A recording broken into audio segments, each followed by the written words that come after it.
All right, so we're doing another update today.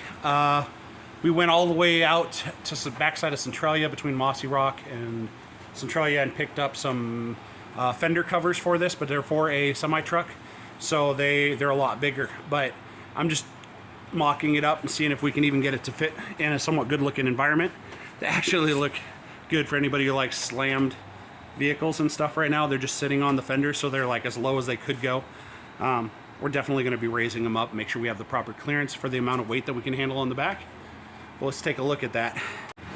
So it's just sitting on the duals right now, but yeah, that actually looks pretty sweet. It looks like it's a slam truck, but we're going to have to notch it and raise it up about 6 inches. So right now I got it most of the way centered, but it's just sitting there on top.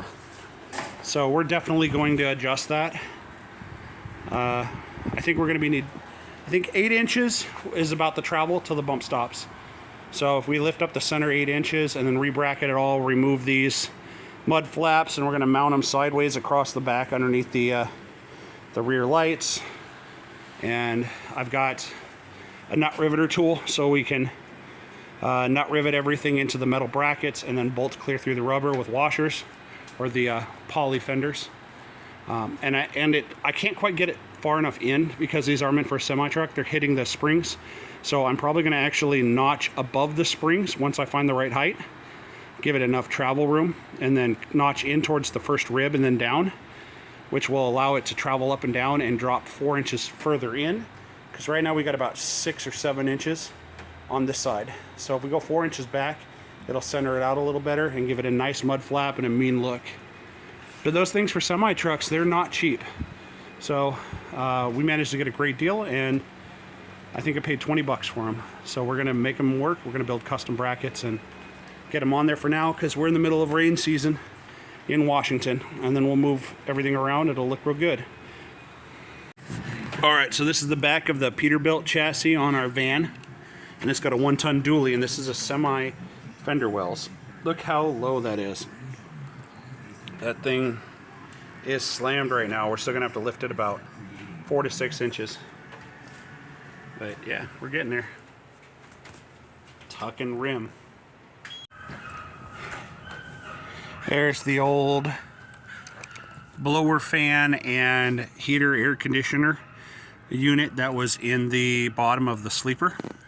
So remove that. I'm gonna end up getting steel plates and some body seam sealer and seal up the holes where it went through the floor of the sleeper, and then we're going to reduct new attachments for a new modern blower, and we're going to run a modern AC HVAC system for a semi-truck.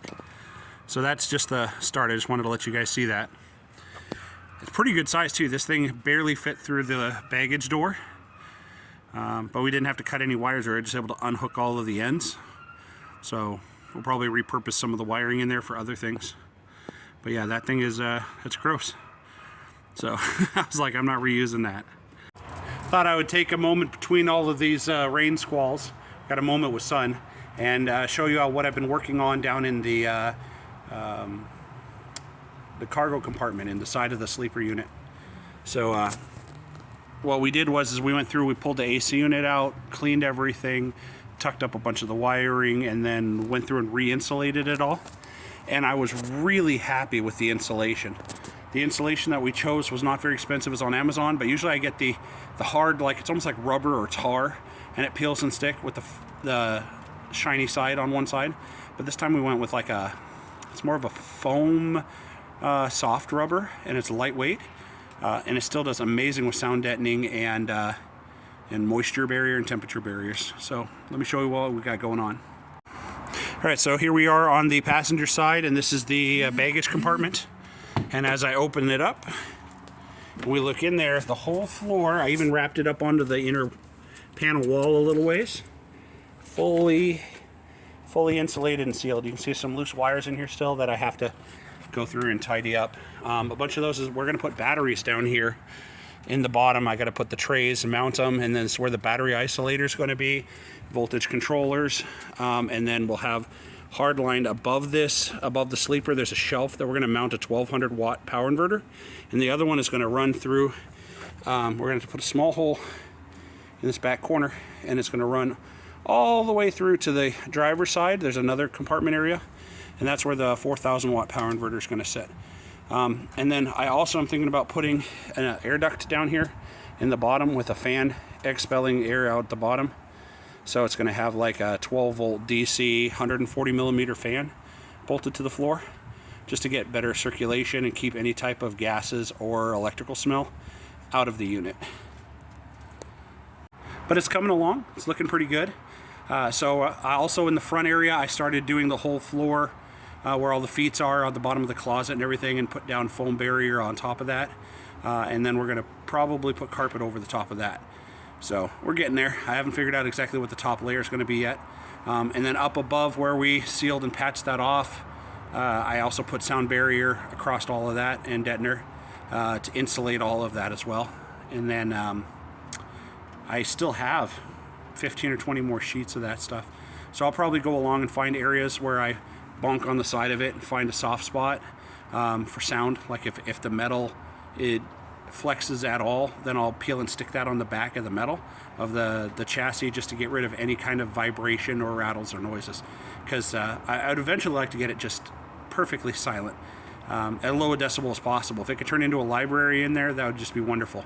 Then when I put up the blackout curtains in the front and everything, then somebody could be driving and somebody could easily sleep inside without being upset or anything. It'd be nice and quiet back there.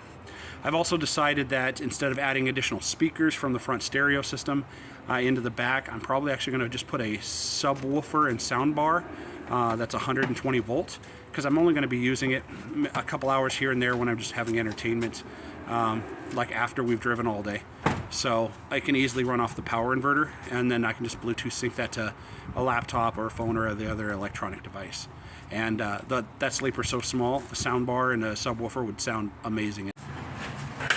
So here's the insulated, sound deadened interior in there. We've got an 850 cranking amp battery and an 1000 cranking amp battery in here.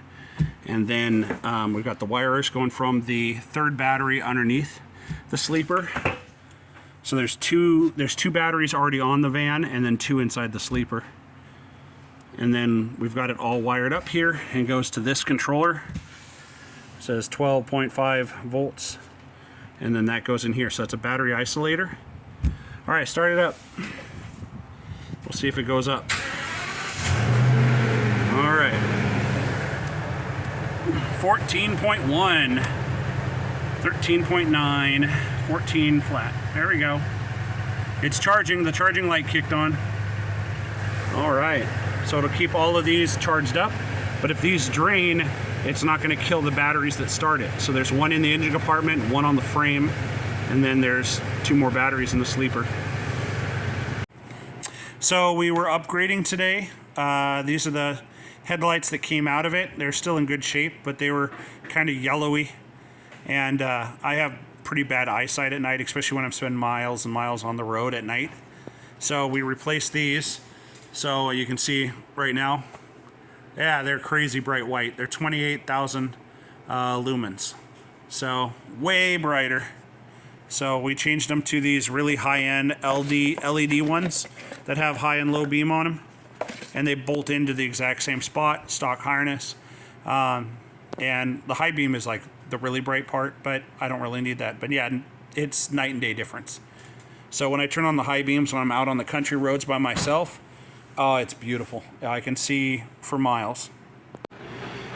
So what we have here is a Jupiter 4,000 watt power inverter with 0 gauge wires. They actually are pretty darn long too. They're like 3.5, 4 feet long. And we're going to be mounting this underneath the driver's side compartment of the sleeper. So if we need to, we have up to this voltage, but it has an on and off switch, so we don't have to leave it powered on all the time, but we will keep it wired up and everything. So when we need it, we just flip a switch, and we've got up to 4,000 watts. I think it's like 3,000 watt continuous, 4,000 watt peak. And then we have this other one, it's 1,200 watt on it with gauge 1 wires, and that has like 2 or 3 foot cords on those. So we're going to mount this one inside the sleeper for any accessories regularly. If you need, we can just click it on and off. And that's what we're going to mainly use for any kind of AC power. But this would be for like if we're needing air compressors, welders, any kind of big accessories, skill saws and other stuff. If we're out and about, we can just plug in an extension cord and start running all of our power tools. So especially if we need other accessories, there's many a times we need to do stuff. But the 1200 watt will be perfect for charging up like Ryobi battery packs or DeWalt accessories or running a laptop or any of that stuff. Oh, it looks so pretty now. It's got like beautiful professional seam. Watertight, airtight, bug tight. Looks beautiful all the way around. And then we made a cardboard template that would slide up into the body, and then when we pull this into the position, and we're going to be able to use that to cinch it all down, level the step out, and be able to support any extra weight on this back corner. So then I took the template, grabbed some stainless steel that I had, it's pretty thick, and used that template to line it all up and make a stainless steel sheet. So I didn't want to worry about rust or anything, even if I painted. And when I put that in there, it looks pretty good. And when I lift it up into place, once we get a little bit of pressure on the bottom and we put it together. All right, so the next thing that we're going to have to do is find some right-sized drill bits. Reach in from the back, drill through the stainless with pilot holes. Get that all adjusted, and then we can use the nut riveters, bolt down the bottom and then the top.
We ran down and got some nylon lock nuts at the local hardware store. It's like 45 minutes later now.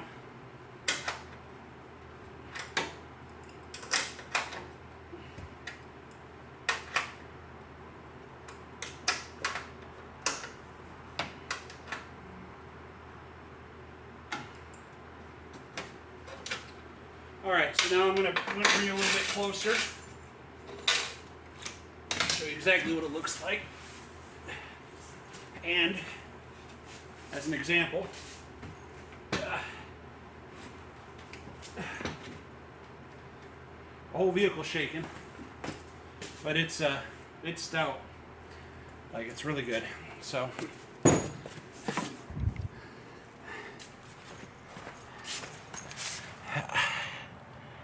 you can, so that's Got 4 bolts on it. I got room for 1 more bolt up here. It's never gonna rust though. It's pretty thick stainless steel, food grade, like for panels and kitchens and stuff. And it fits up nice and tightly. It's flush mounted with the edge, and if we get way up here and look down on it, it kind of wraps around a little bit. It's nice and tight. So there's no like crazy lips or anything that are gonna catch. It's I can't even get my nail underneath it. So that'll work. Then I can also unbolt that, paint it white if I don't want the stainless. I'll have to use some like rough it up and put some self-etching primer on it and stuff. But I could go white with white bolts. But now we're gonna go do the other side. So I'm gonna use my template, cut out a whole second one, clean all the edges off on it and everything, make sure there's no sharp edges, and then test fit it, drill all the holes, bolt it all together, use the nut riveter on the body and the running board. All right, I'm about ready to start drilling holes. I cut the other template and it tucked in nice and tight. So I'll start drilling, bolting, and do the 2 nut riveters and the 2 nylon lock nuts and continue on driver's side. Woo! Okay, so we're about 45 minutes later. Got all the holes built, bolted through, and all of the lock nuts that we kind of see in the back. Oh, it's really dark back there. You can almost see it right here, the rivet on the back side of the nut. But yeah, we nut riveted it all in and bolted it all down. The back 2 are nylon lock nuts all tightened down, and then the front ones are nut riveted into the running board and everything. But it's so strong that you could have 2 people stand on the side of this and it won't even flex. So good, held on properly. I'll take these plates off again now that they just bolt on easily. I'll take them off and paint them white when I get the wind jammer for the top, the air deflector. It's coming in a couple of days. I'm getting it all repainted and everything, and then we'll bolt that on the roof and repaint these, and then we'll start on the next part. I am covered in metal shavings from the drill. See all that shavings on the ground? It's all glittery. Oh my god, it's all over my lap. Good thing that I have no problems dealing with like I don't get scratchy by fiberglass or metal shavings or any of that stuff. It's just a little annoying. But yeah, just gotta suck it up, toughen up. You know, that's what my dad used to say. Suck it up, buttercup. Get the job done. Tough. We're at the local hardware store. Rush hour traffic. I don't really want to go all the way back to the big city just to get a couple of nuts. So all right, let's see what we got here. Looking for metric M8 1.25 thread pitch for where we're not using the nut riveter, and we're going to have to reach behind and put some nylon lock nuts on. All right, so M6, M10, M6, M8 by 125 nylon insert lock nuts. So right here. Yeah, that's what we're looking for. So we got some of those attached to the, tested it on the bolt, same thread pitch and everything. So we're going to use those with the ones closest to the body that I can reach a drill into, but I can't reach the riveter in. So that'll get us done for today. Gotta love the local hardware store. There you go, all pretty.